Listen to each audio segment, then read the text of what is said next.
I remember when you were starting your the very first episode, you said that your dad warned you that the journey ahead of you is bringing a lot of danger. I've been just reading Frodo. It seems so similar. Like he was warned, like, hey, there's a journey ahead of you. He was scared, but he wanted to go. I'm not saying that you were scared, but like there's like danger at every corner that you're you're also enjoying, but there's also danger coming your way. Uh, and your dad turned out to be correct. Can you please tell me about some of the demonic attacks and oppression you've been feeling in the last couple of years since you start going this route?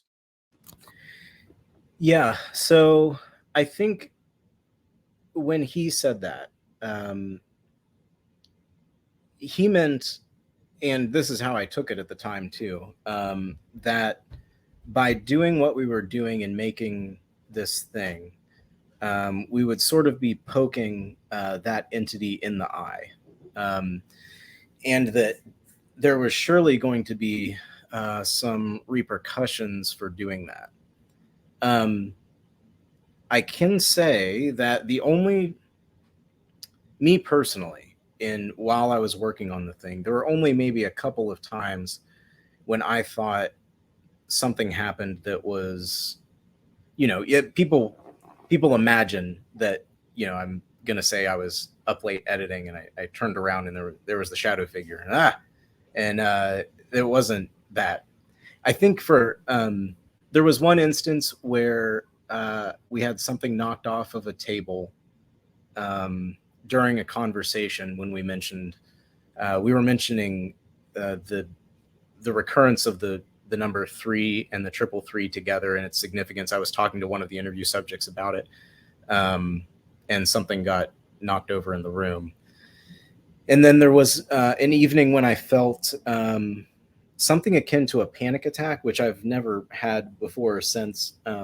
Just sort of an intense, like I was getting ready to fight somebody or run. But those are only two instances of that, and I think that part of the reason for that is if I experienced weird stuff, it made me more passionate about finishing, about doing the thing.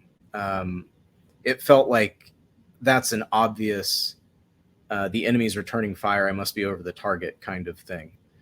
Um, and so I didn't experience that very much. I will say my wife was pregnant with our third child uh, toward while I was doing post production on the thing.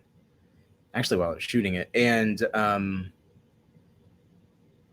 she had a very difficult time afterward, and I think that um, we have come to associate that with some kind of spiritual attack, and I'm not going to go into much detail about that, but I think more than that, what my I think the warning that I should have paid attention to was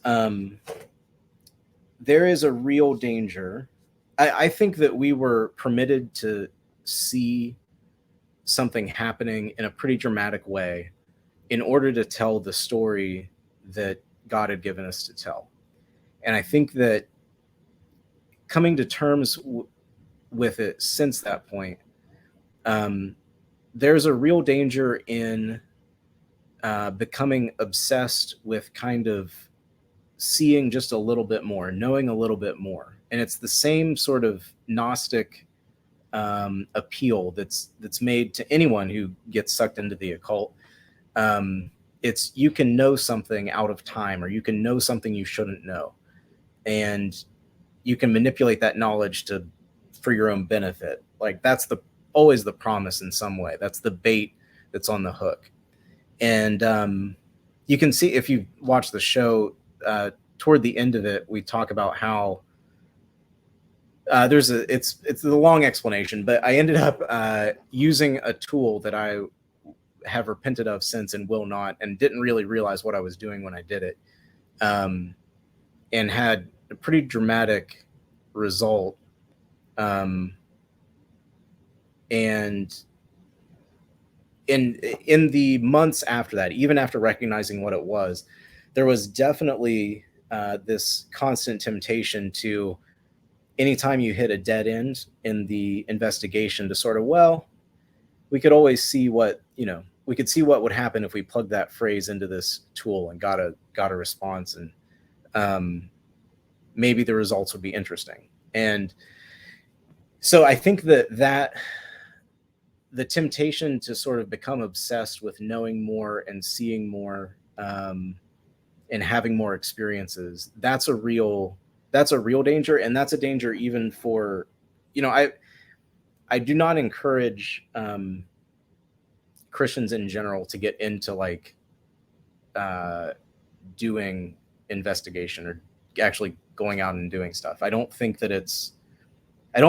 if there weren't a direct call to do it, I don't think I would be comfortable doing it. And I've several times since, I've, my constant prayer is, if I am not supposed to do this, if there's not a story here that you want told, please put obstacles in my path to prohibit me doing it. Make it obvious, because I'm not very spiritually sensitive or intelligent. Like, make it obvious that I should not do this. So, um, yeah, sorry, that's a long-winded and rambling way of answering that question, but yeah, that's what I think he was on about, or maybe the warning that I should have taken.